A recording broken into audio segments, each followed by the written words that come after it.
နှိုင်းရှင်ခြင်းဆိုတာပျော်ရွှင်မှုကိုခိုးယူတဲ့သူတခါတလေကြရင်ကိုဘဝကိုစိတ်ပြက်နေတာဟာကိုအခြေအနေကြောင့်မဟုတ်ပဲသူများနဲ့နှိုင်းရှင်နေမိလို့ဆိုတာတတိထားမိရဲ့လားကျွန်တော်တို့ဟာသူတစ်ပါးရဲ့အပြင်ပန်းအယောင်သွေးတွေနဲ့ကိုယ့်ရဲ့အတွင်းသရုပ်ကိုသွားပြီးနှိုင်းရှင်တတ်ကြပါတယ်သူတို့ပြသနေရဲ့အောင်မြင်မှုနောက်ွယ်မှာ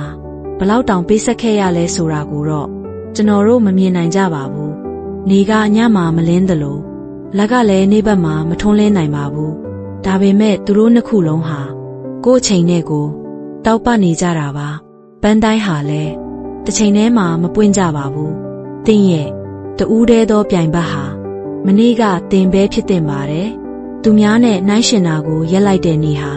တင်းရဲ့ပျော်ရွှင်မှုတွေပြန်ဆတဲ့နေ့ပါပဲ